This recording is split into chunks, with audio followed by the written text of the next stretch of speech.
खम्मा गणी बच्चों, कैसे हो आप? स्वस्थ होंगे, मस्त होंगे और ज़बरदस्त रूप से पढ़ाई कर रहे होंगे। आप सभी की रिक्वेस्ट को देखते हुए मैं 11वीं क्लास की फिजिक्स क्लास लेके आया हूँ, जो आपका आज चैप्टर रहने वाला है चैप्टर नंबर 2, मात्रक एवं मापन। आज इस चैप्टर के हम बेसिक नॉलेज के बारे में देखेंगे, इसके बारे में समझेंगे। तो मैं आपका राम सर आपको पढ़ाने जा रहा हूँ फिजिक्स की कुछ बेसिक क्लासेज। तो आप सभी ने 10वीं की परीक्षा को पास करते हुए किसी ने बायोलॉजी ली है सब्जेक्ट, किसी ने बायो लिया है, किसी ने मैथ सब्जेक्ट को चूज़ किया है। लेकिन इन दोनों के अंदर दो चीज़ कॉमन रहेगी, वो हैं केमिस्ट्री और फिजिक्स। और किन्हीं बच्चों ने ये चारों सब्जेक्ट साथ में लिए हैं, PCMB। जो ये सब्जेक्ट होता है वो किसी का साथ में ही होता है, यानी कि जिसने मैथ भी ले रखी है और बायोलॉजी भी ले रखी है। और कुछ बच्चे हैं जिसने मैथ को पर्सनल रूप से लिया है और किन्हीं बच्चों ने बायोलॉजी को पर्सनल रूप से लिया है। तो इसी के साथ हम पढ़ते हैं नए टॉपिक की ओर। और इस टॉपिक में आज हम पढ़ने वाले हैं बेसिक जानकारी। जो आपकी बेसिक नॉलेज होगी आज की क्लास में, वो बेसिक नॉलेज होगी, महत्वपूर्ण कुछ परिभाषाएं होगी, इसके अंदर कुछ ग्रीक माला होगी, जिन ग्रीक मालाओं से आपको उन प्रतीकों के बारे में पता चलेगा या उनके कार्यों के बारे में पता चलेगा। और कुछ नियतांक होंगे, यानी कि किन शब्दों के कौन कौन से नियतांक हमें नज़र आ रहे हैं, और किसी की प्रायोगिक युक्तियाँ प्राप्त होगी आपको। और किसी ने जो बेसिक सिद्धांत दिए हैं, जैसे कि भाप इंजन किसने बनाया है, किस नियम से बना है, कंप्यूटर किस नियम से बने हैं, रॉकेट इंजन किस नियम से बने हैं, या रॉकेट नोदन किस नियम से बने हैं, इन सभी के बारे में हम जानने वाले हैं इस बेसिक क्लास में। और प्रकृति के कुछ मूल बल हैं जो 4-5 होंगे, उन सभी का वर्णन भी हम इस चैप्टर में करने वाले हैं और इस वीडियो में करने वाले हैं। जो बच्चा जेईई और नीट की प्रिपरेशन करना चाहता है वो भी इस क्लास में कर सकता है। और जिस बच्चों का भाई 12th क्लास में पढ़ता है उनके लिए भी 3 चैप्टर इसी चैनल पे मैं करवा चुका हूँ। वो चैनल है फिजिक्स टू रन। तो इसी के साथ हम बढ़ते हैं नेक्स्ट टॉपिक की ओर। और हमारा नेक्स्ट टॉपिक होने वाला है, सबसे पहले हम पढ़ेंगे भौतिक विज्ञान, यानी कि भौतिक विज्ञान किसे कहते हैं। सबसे पहले हम पढ़ेंगे भौतिक विज्ञान के बारे में, यानी कि भौतिक विज्ञान क्या है और क्या नहीं है। भौतिक विज्ञान, तो भौतिक विज्ञान की एकदम सिंपल सी डेफिनेशन है कि विज्ञान की वह शाखा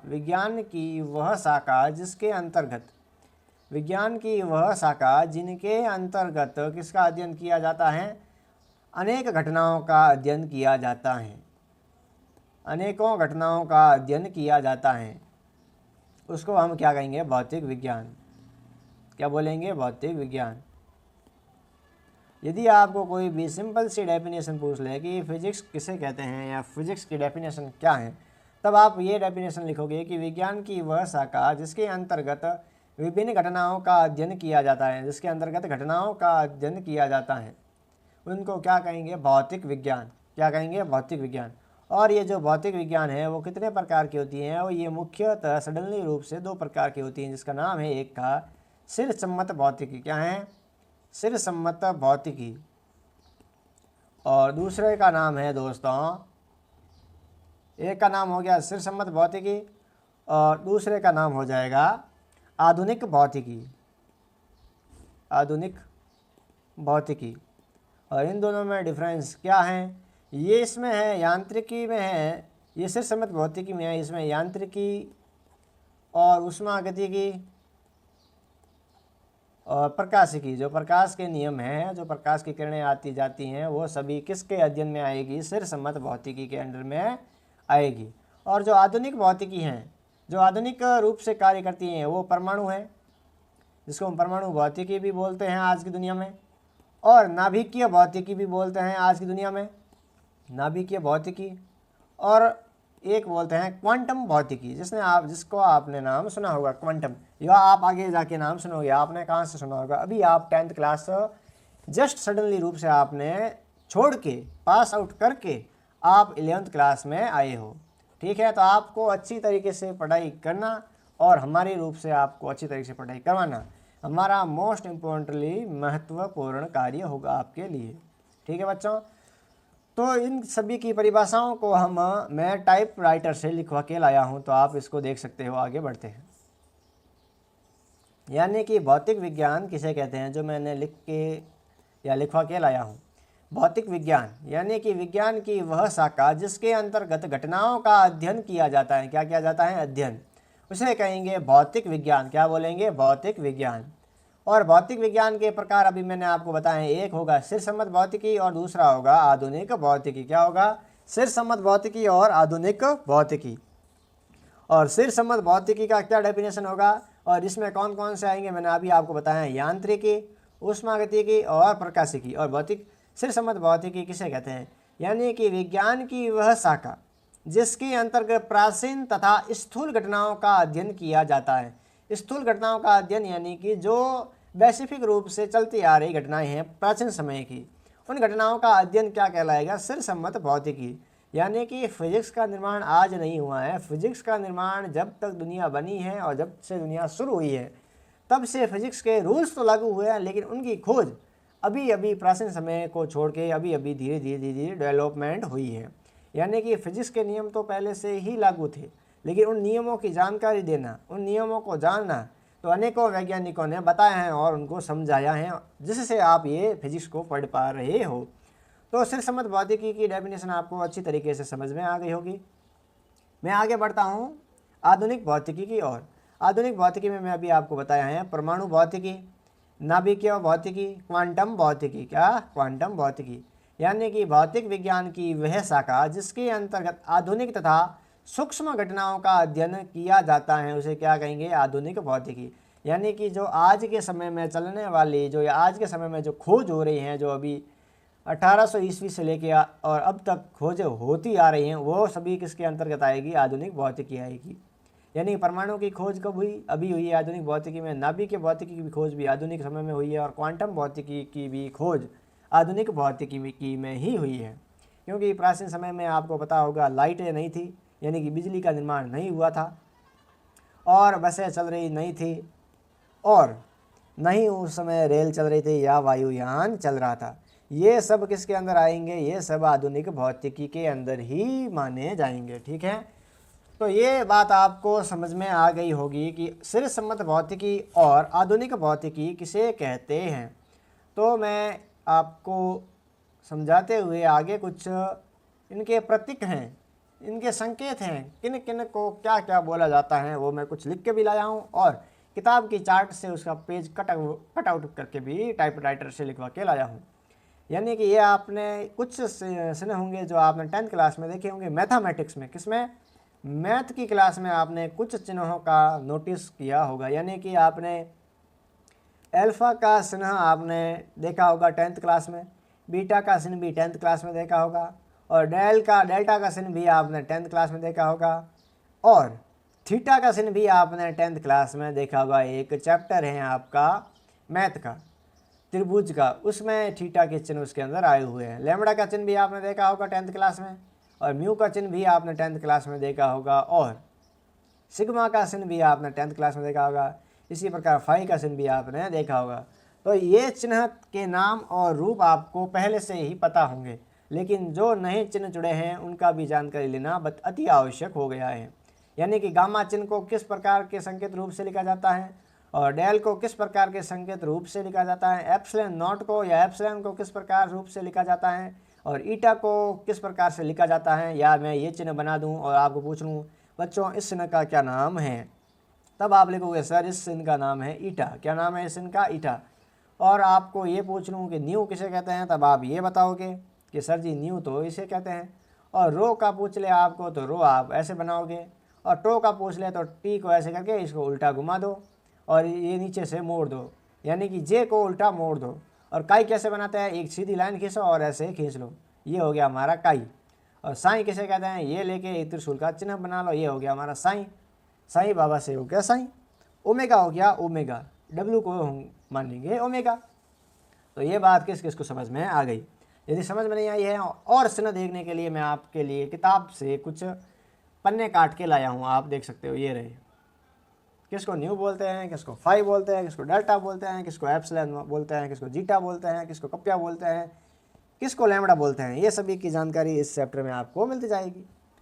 यानी कि अल्फ़ा आपको देखने को मिलेगा, अल्फ़ा का चिन्ह ऐसा होगा, बीटा का चिन्ह बीटा का ऐसा होगा, ये है गामा, ये है डेल्टा, ये है एप्सिलॉन, और ये है जीटा, और ये है ईटा, और ये है थीटा, और ये है आयोटा यानी कि आई।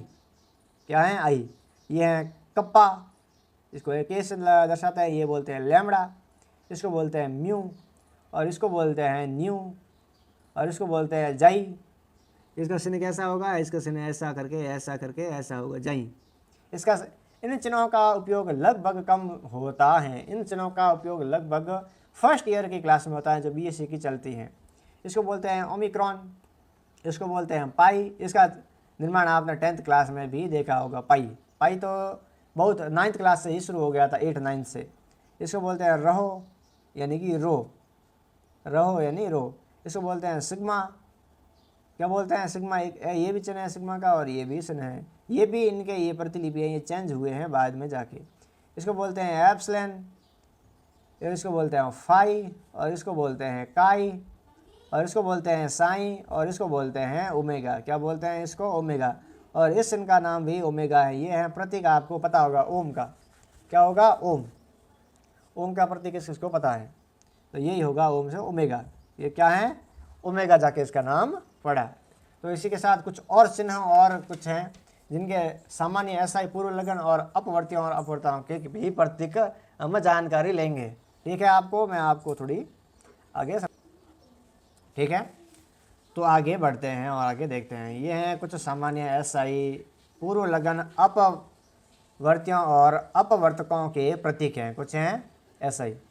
यानी कि आपको एक्सा का मान पूछ ले और एक्सा का प्रतीक क्या होगा, ई से दर्शाया जाएगा, जिसकी घात होगी 10 की पावर 18। क्या होगी 10 की पावर 18, और ये है 10 की पावर 15, और ये है 10 की पावर 12, 10 की पावर 9, 10 की पावर 6, 10 की पावर 3, 10 की पावर 2, 10 की पावर 1।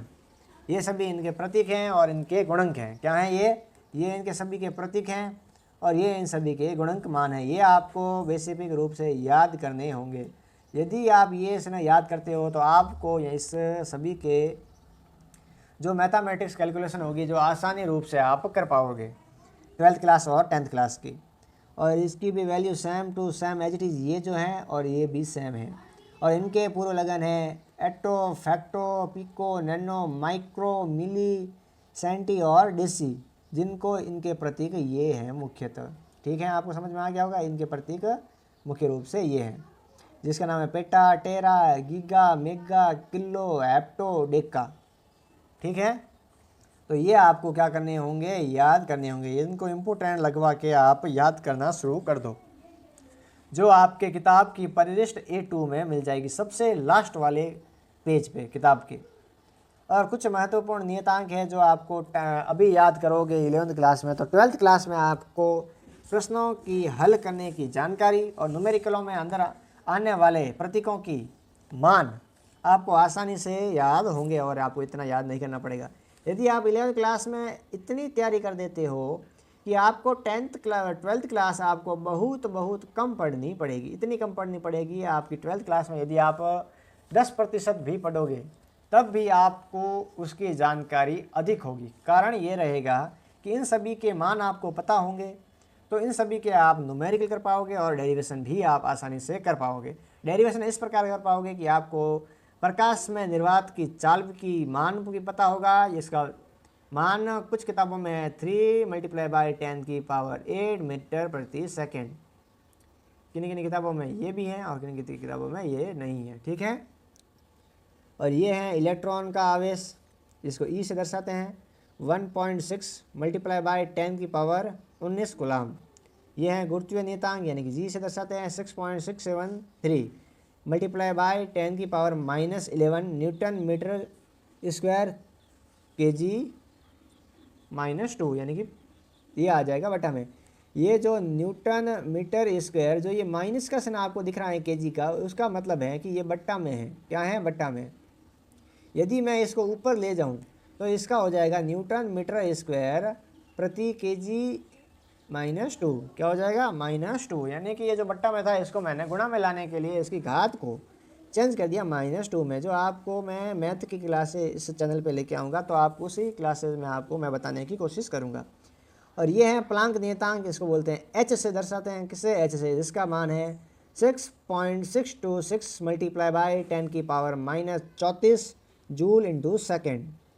और ये है बोल्ट्जमान नियतांक जिसको के से दर्शाते हैं। ये है अवोगाद्रो संख्या एन है जिसका मान ये है 6.022 इंटू 10 की पावर 23 मोल 1/मोल। तो ये सभी मान आपको किताब बुक्स के पिछले वाले महत्वपूर्ण नियतांकों में मिल जाएंगे या आपको इसी बुक्स में आपको मिल जाएंगे। ये आपकी बेसिक सी जानकारी हैं और ये बेसिक जानकारियाँ ही आपको जेई और नीट की प्रिपरेशन करवाने में सबसे इम्पोर्टेंट रहती हैं। मैं आपको एक बात बता दूं, जो भी आप एक स्टेप को आसानी से शुरू करेंगे और अंत तक जाके यदि हार्ड स्टेप को भी आप देखेंगे तब आपको ये लगेगा कि ये हार्ड सिचुएशन है हमारी, वो तो सिंपल सिचुएशन से भी बहुत लो क्वालिटी की हो गई। क्यों? कारण ये रहेगा कि आपने जो लो क्वालिटी की जो चीज़ें थी उनको आपने इस तरीके से समझा कि आपको अब हाई क्वालिटी की चीज़ें अच्छी लगने लग जाती हैं। कारण यही है कि आपने जब तक आपकी पेड़ की जड़ें मजबूत नहीं होगी तब तक आपके पेड़ तो आपका लग जाएगा, लेकिन उस पेड़ पे लगने वाले फल मीठे नहीं होंगे या उसके ऊपर लगने वाले फल बहुत ही कम मात्रा में लगेंगे। यानी कि आप कितनी भी मेहनत करो फल तो आपको मिलेगा। यानी कि मैं आपको एक बात बता दूं, आपने 10th क्लास के बोर्ड क्लास में जी जान लगा के एग्ज़ाम दिया, बोर्ड क्लास में एग्ज़ाम दिया, तो बोर्ड क्लास में एग्ज़ाम देने के बाद आपने देखा होगा कि सबको उसका फल मिला। यानी कि 1 अंक से लेके 100 अंक तक जो होते हैं नंबर्स, उन नंबरों की गिनती वो सबको मिले हैं। यानी कि ये है फल, यानी कि जिस पेड़ को हमने बोया है उस पेड़ का फल तो सबको मिला है। ये नहीं कह सकते कि इसका फल नहीं मिला है, लेकिन ये फल कहता है, ये पेड़ कहता है जिस पेड़ के ऊपर 33.33% से ज़्यादा के फल लगे हैं, वह माना जाएगा परीक्षा में पास यानी कि उत्तीर्ण, और जिसके इससे कम है वो माना जाएगा अनुत्तीर्ण। यानी कि वह फल कहेंगे हम कड़वे हैं। क्या हैं? कड़वे। यानी कि लोमड़ी नहीं कहती है बिना तोड़े फलों को खा के ये कि फल कड़वे हैं, लेकिन उसने अनुमान जरूर लगाया कि ये जो ग्रेप्स लग रहे हैं जो पेड़ पे वो खट्टे तो हैं। हाँ, ऐसा उसने इतना तुक्का मारा, उसने इतनी तो पहचान कर ही ली थी अंगूरों की कि उन पे लगने वाले ग्रेप्स को उस लमड़ी ने बोल दिया कि ये खट्टे हैं। क्या हैं? ये खट्टे। तो इसी प्रकार फल तो सबको मिलेगा, लेकिन उस फल की उम्मीद आपको अच्छी तरीके से करनी पड़ेगी। ठीक है? लेकिन अच्छे फल पाने के लिए आपको पता होगा, अच्छे फल पाने के लिए ही आपको जी तोड़ मेहनत करनी होगी। यानी कि बेसिक से लेके एडवांस तक मेहनत आपको करनी होगी लगातार। तो इसी के साथ मैं आगे बढ़ता हूँ। तो ये कुछ मान है और स्टेफन बोल्ट्जमान नियतांक, बोहर त्रिज्या, रीडबर्ग नियतांक, फैराडे नियतांक, जिनके मान ये रहे 9.648, 1.097, ये सभी इनके मान हैं जो आपको पता होंगे। और एप्सिलॉन नॉट का मान आपको याद रखना जरूरी रह जाएगा, सिग्मा के मान भी आपको याद रखना होगा। इन सभी के मान आपको अच्छी तरीके से याद रखने होंगे ताकि आपको न्यूमेरिकल में आपको कोई भी प्रॉब्लम ना आए। यदि आप चाहते हो तो, यदि आप नहीं चाहते हो तो आपको न्यूमेरिकल में प्रॉब्लम आएगी, खुली एंड सटीक सी बात है। और ये रहे कुछ और नियतांक जिनके मान भी आप याद रखोगे। ये है इम्पोर्टेंट नियतांक, मोस्ट इम्पोर्टेंटली नियतांक, यानी कि ऊष्मा का यांत्रिक तुल्यांक जिसको जे से दर्शाते हैं, जिसका मान है 4.186 जूल। ठीक है? मानक वायुमंडलीय दाब 1 atm, ये हो गया इसका परास 1.013 इंटू 10⁵ परास। ये है परम शून्य का नियतांक यानी 0 के -273.15 सेल्सियस। ये इलेक्ट्रोवोल्ट का मान है 1 इलेक्ट्रोवोल्ट। ये परमाणु में द्रव्यमान मात्रा 1 म्यू और इलेक्ट्रॉन विराम ऊर्जा m² और 1 म्यू का ऊर्जा तुल्यांक। ये आदर्श गैस का आयतनांक जो 0 डिग्री से तथा 1 एटीएम के बीच है, या इनका मान है। ये है गुरुत्वीय त्वरण जो समुद्र तल और विद्युत वृत्त पर लिया गया है। किस पे लिया गया है? समुद्र तल से, जिसका मान क्या होगा 9.78049 मीटर प्रति सेकंड स्क्वायर। ठीक है, ये यदि आपको ये स्पष्ट रूप से नहीं दिखाई दे रहे हैं तो आपको ये बुक में मिल जाएंगे, आपकी ही 11th बुक में मिल जाएंगे। ये मान आपके इम्पोर्टेंट मान है। मैं आपको ये बोल देता हूँ, आप जब 12th क्लास में आओगे तब आप कहोगे ये राम सर ने जो बात कही थी ये एकदम 100 में से 100% सही साबित हुई है। ठीक है, तो इसी के साथ आगे नेक्स्ट टॉपिक की ओर बढ़ते हैं, जिसका नाम है भौतिकी, प्रायोगिकी तथा समाज। यानी कि कुछ और नियतांक है जो हमारे समाज में क्या काम करेंगे। तो भौतिक विज्ञान का प्रायोगिक तथा समाज में बहुत महत्वपूर्ण योगदान रहा। भौतिकी में आपको पता होगा नई नई सिद्धांतों और उनकी खोजें हुई हैं जो समाज की कायाकल्प की गई है। यानी कि कायाकल्प का अर्थ है कि आपको आज के समय में इतनी टेक्नोलॉजी से गुजरना पड़ रहा है कि आपने देखा होगा कि जो चीज़ आसान नहीं है वो वर्तमान में आसान है और भविष्य में तो उससे भी आसान होगी। यानी कि आपको पता होगा AI मॉनिटरिंग जो आज की दुनिया में चल रहा है, AI के बारे में, जो आज की दुनिया, पहले की दुनिया सोचती थी कि ये बात असंभव है। रोबोट का निर्माण करना वो भी लोग मानते थे कि ये भी एक तुक्का है, एक फेंक है जो भविष्य में देख ही नहीं पाएंगे। और किसी ने सोचा था कि इस मोबाइल के इतने छोटे से डिवाइस में हम कुछ चीज़ें चला सकेंगे, इनसे ही पैसों का ट्रांजैक्शन कर सकेंगे और मेन इम्पोर्टेंट बात, एक देश से दूसरे देश तक भी इसका वार्तालाप किया जा सकता है। और भविष्य में क्या पता एक दुनिया से दूसरी दुनिया भी अगर पाई गई तो उससे भी कांटेक्ट करना संभव होगा। यानी कि जो आज की दुनिया में हम विज्ञान की परिभाषा को लेते हुए चलें तो हम जो कोई भी चीज़ को सोचें उस सोच को हम आसानी से सफल कर सकते हैं। यानी कि मैं आपको एक वैज्ञानिक का नाम बताता हूँ, एलॉन मस्क। क्या नाम है? Elon Musk. उन्होंने कहा था कि मैं रॉकेट को अंतरिक्ष में ले जाके सैटेलाइट लॉन्च करके उस रॉकेट को वापस धरती पे लाऊंगा, वो भी सुरक्षित पार्ट को लेते हुए। तो सब ने उनका मजाक बनाया था। क्या बनाया था? मजाक। और आज की वर्तमान बात को हम देखें और कुछ समय की भविष्य या भूतकाल की बातों को देखें तो एलॉन मस्क के कुछ रॉकेट सफलतापूर्ण धरती पे वापस लॉन्च हो चुके हैं, जो पानी, अर्थ और समुद्र पर भी लॉन्च सफल हुए हैं। यानी कि आज की दुनिया में सोचना बहुत अत्यंत महत्वपूर्ण है, कुछ भी कर सकते हैं। तो ये देखो, भाप इंजन किससे चलता है? ऊष्मागतिकी के नियम से चलते हैं। ये इनके नियम है कि जो भी चीज़ें बनी हैं, जो भी चीज़ें दी गई हैं वो किन नियम और किन सिद्धांतों के आधार पर दी गई हैं और चलती आ रही हैं। जो नाभिकीय रिएक्टर हैं वो किसकी सिद्धांत से या किसके नियमों से चलते आ रहे हैं? तो नियंत्रित नाभिकीय विखंडन से। और रेडियो व टेलीविज़न जो चल रहे हैं घर पे वो वैद्युत चुंबकीय तरंगों का उत्पादन, संचरण और चंकुशन से चल रहे हैं। आपने देखा होगा कि घर के इस दीवार पे छतरी लगी होगी इस प्रकार, जो कैमरे का मुंह इसके अंदर होगा। तो आपको पता होगा अंतरिक्ष से चुंबकीय तरंग आती हैं और इससे टकराती हैं। कैसे टकराती हैं? इससे टकराती हैं और इससे टकराने के बाद ये इसके अंदर प्रवेश करती है, जो ये इनके अंदर लगा होता है डिटेक्टर, और इसी के माध्यम से नीचे वायर की माध्यम से आपके अंदर दूरदर्शन के चैनल्स दिखाई दे रहे हैं। कंप्यूटर आपने देखा होगा जो अंकीय तर्क की भाषा को समझता है, यानी 0 1 0 1 1 0 1 1 1 1 0 0 1 0 1, यानी कि इनको बोलते हैं बाइनरी कोड। क्या बोलते हैं? Binary code.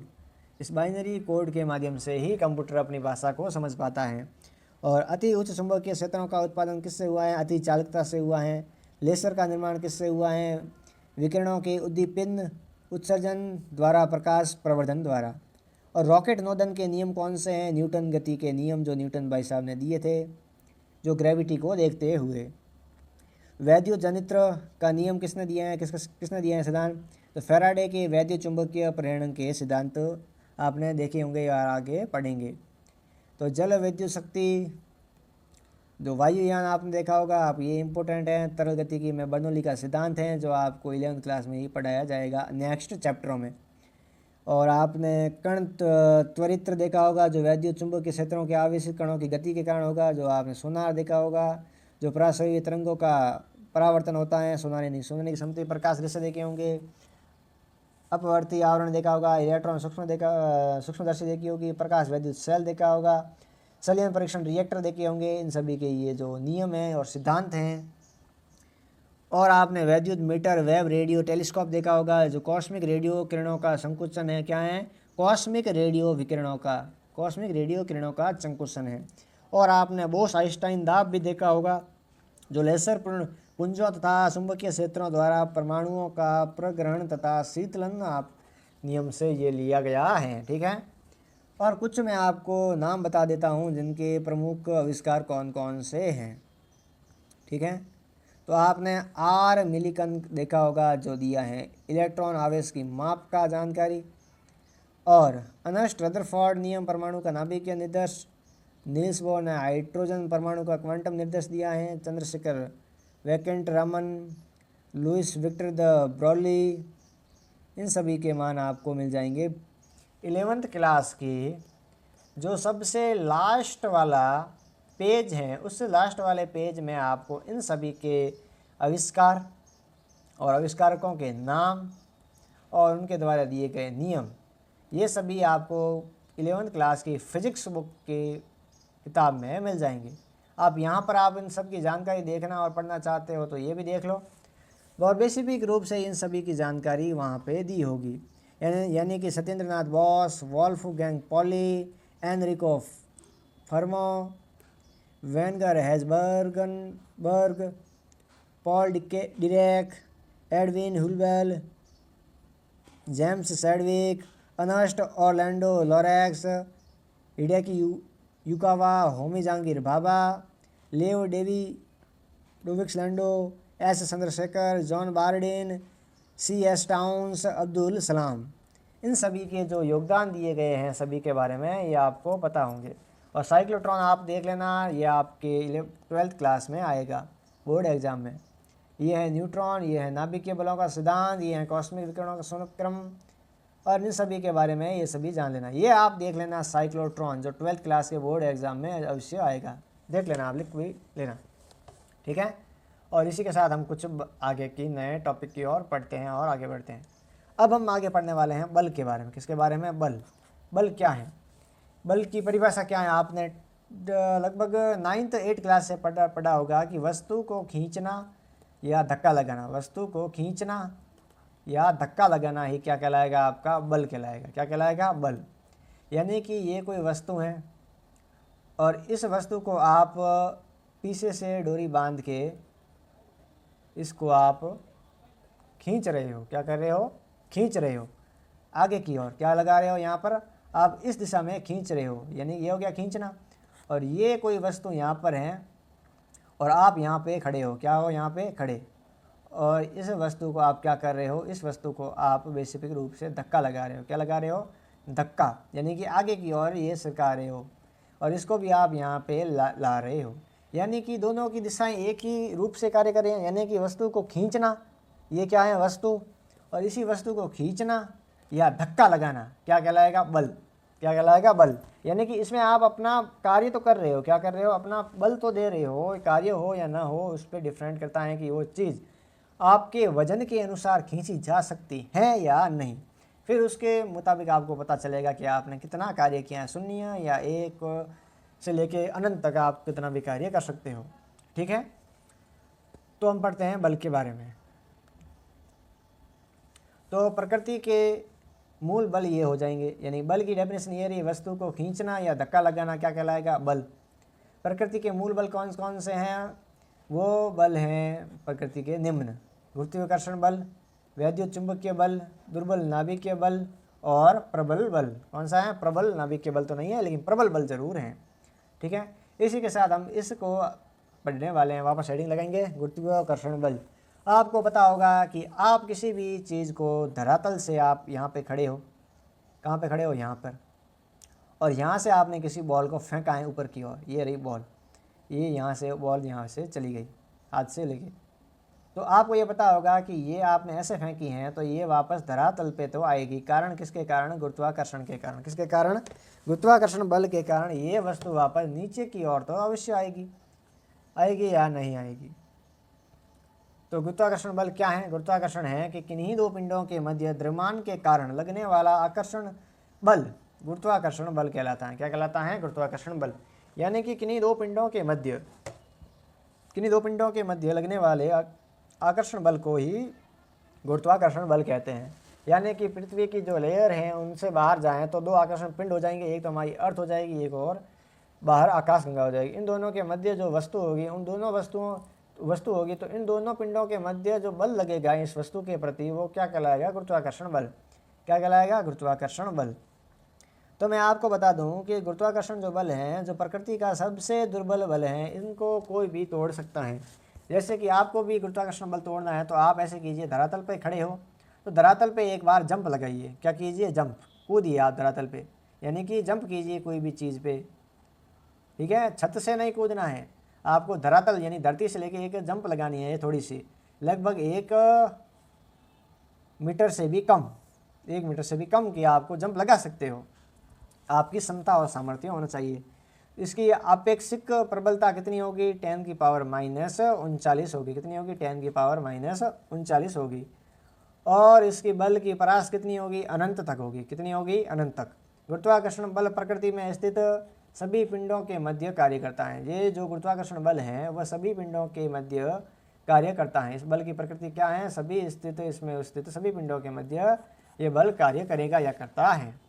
तो हमारा नेक्स्ट टॉपिक अब कौन सा होगा? वैद्युत चुंबकीय बल। ये हो गया कंप्लीट और ये अभी चल रहा है, इसके ऊपर भी अभी गोला लग जाएगा। तो अब हम देखेंगे वैद्युत चुंबकीय बल। वैद्युत चुंबकीय बल में क्या है कि आवेशित कणों के मध्य लगने वाले बल को वैद्युत चुंबकीय बल कहते हैं। क्या कहते हैं? वैद्युत चुंबकीय बल। यानी कि जो आवेशित कण है, ये जो आवेशित कण है, दो आवेशित कणों के मध्य लगने वाले बल, ये क्या कहलाएगा? वैद्युत चुंबकीय बल। क्या कहलाएगा? वैद्युत चुंबकीय बल। और वैद्युत चुंबकीय बल की परास अनंत होती हैं। क्या होती हैं? इसकी परास अनंत। और वैद्युत चुंबकीय बल गुरुत्वाकर्षण बल की तुलना में 10 की पावर 36 प्रबल होता है। क्या होता है? 10 की पावर 36। यानी कि 10 की पावर 36 को देखें तो ये तो बहुत ज़्यादा होगी। क्या होगी? बहुत ज़्यादा है गुरुत्वाकर्षण बल से, ठीक है। और वैद्युत चुंबकीय बल की आपेक्षिक प्रबलता कितनी होगी? 10 की पावर -2। कितनी होगी? 10 की पावर -2। और वैद्युत चुंबकीय बल सभी आवेशित कणों के मध्य होगा। किसके मध्य होगा? सभी आवेशित कणों के मध्य। यानी कि वैद्युत चुंबकीय जो बल होगा वो सभी आवेशित कणों के मध्य जरूर होगा। ये आपको पता चल गया? ओके सर, हमें पता चल गया। तो अब हमारा नेक्स्ट कौन सा है पॉइंट? ये हो गया वैद्युत चुंबकीय बल। अब आ जाएगा हमारा दुर्बल नाभिकीय बल। कौन सा आ जाएगा? दुर्बल नाभिकीय बल। और दुर्बल नाभिकीय बल होगा वो किन किन के मध्य होगा? दुर्बल नाभिकीय बल होगा न्यूट्रॉन व प्रोटॉनों के मध्य। किसके मध्य? न्यूट्रॉन व प्रोटॉनों के मध्य कार्यरत करेगा मुख्य रूप से। किसके मध्य कार्य करेगा? इलेक्ट्रॉन व न्यूट्रॉनों के मध्य। किसके मध्य? इलेक्ट्रॉन व न्यूट्रॉनों के मध्य कार्य करेगा। इलेक्ट्रॉन व न्यूट्रॉनों के मध्य, प्रोटॉनों के मध्य नहीं करेगा। प्रोटॉनों के मध्य करेगा प्रबल बल। कौन सा करेगा? प्रबल बल। ये बात प्रबल बल की थी, मैंने आपको समझा दी, लेकिन ये न्यूट्रॉन व इलेक्ट्रॉन के मध्य मुख्य रूप से जो कार्य करेगा वो भी होगा हमारा दुर्बल नाभिकीय बल। दुर्बल नाभिकीय बल। और ये हो जाएगा आपका प्रबल बल। क्या हो जाएगा? प्रबल बल, ठीक है। तो पढ़ते हैं हम दुर्बल नाभिकीय बल। इलेक्ट्रॉन व न्यूट्रॉन के मध्य कार्यरत दुर्बल नाभिकीय बल कहलाएगा। क्या कहलाएगा? जो इलेक्ट्रॉन व न्यूट्रॉन के मध्य जो दुर्बल बल होगा सबसे, क्या होगा? दुर्बल बल, वही क्या कहलाएगा? दुर्बल नाभिकीय बल। क्या कहलाएगा? दुर्बल नाभिकीय बल। इसकी यदि आपको डेफिनेशन यदि एग्जाम के अंदर आ जाए 11th के अर्धवार्षिक वार्षिक के अंदर तो आप ये लिख सकते हो।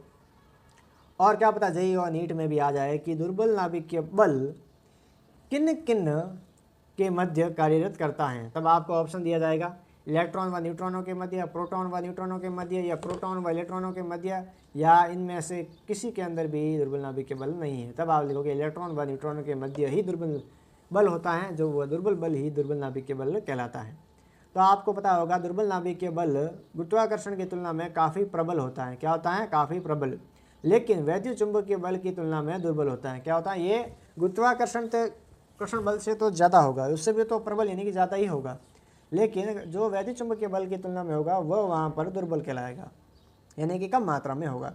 दुर्बल नाभिकीय बल की आपेक्षिक प्रबलता कितनी होगी? 10⁻⁻11 होगी। कितनी होगी? 10⁻⁻11 होगी। और दुर्बल नाभिकीय बल की परास अति अल्प होगी, यानी कि लगभग 10⁻⁻16 मीटर होगी। कितनी होगी? लगभग -10⁻16 होगी। दुर्बल नाभिकीय बल इलेक्ट्रॉनों व न्यूट्रॉनों के मध्य कार्य करता है, यानी कि यदि आपको एग्जाम के अंदर ये भी पूछ लिया जाए दुर्बल नाभिकीय बल किन दो बलों के मध्य कार्य करता है, तब आप क्या लिखोगे? इलेक्ट्रॉनों व न्यूट्रॉनों के मध्य, इलेक्ट्रॉनों व न्यूट्रॉनों के मध्य कार्यरत करता है। ठीक है।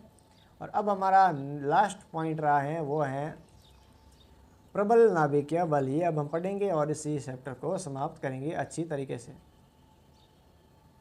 ये है दुर्बल नाभिकीय बल, हो गया, और ये हो गया आपका प्रबल बल। लास्ट एंड फाइनल टॉपिक इस चैप्टर का, यानी कि इस चैप्टर का नहीं, बेसिक चैप्टर का, बेसिक नॉलेज के चैप्टर का।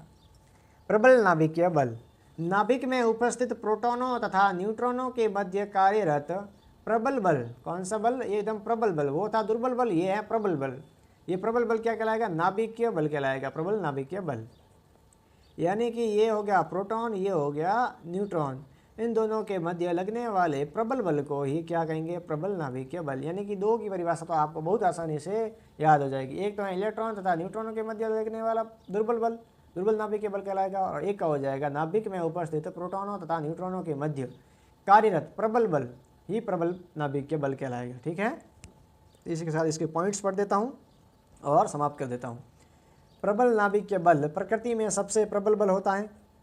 प्रबल नाभिकीय बल की आपेक्षिक प्रबलता 1 होती है। कितनी होती हैं? आपेक्षिक प्रबलता 1 होती है। और प्रबल नाभिकीय बल की परास कितनी होती हैं? अल्प होती हैं, बहुत अति अल्प होती हैं, यानी कि 10⁻⁻15 मीटर होती हैं। कितनी होती हैं? -15 मीटर होती हैं। प्रबल नाभिकीय बल के न्यूक्लियनों व प्रोटॉनों के मध्य कार्यरत होता है। किसके मध्य होता है? न्यूक्लियनों व प्रोटॉनों के मध्य कार्यरत होता है। ठीक है। ये बात आपको समझ में आ गई? ये बात आपको समझ में आ जानी चाहिए। तो इसी के साथ मैं आपसे कुछ कहना चाहता हूँ कि सफलता की यात्रा में धूप का बड़ा ही महत्व होता है, क्योंकि छांव मिलते ही कदम रुकने लगते हैं। तो इसी के साथ जय हिंद, जय भारत। मिलेंगे आपको नेक्स्ट क्लास में।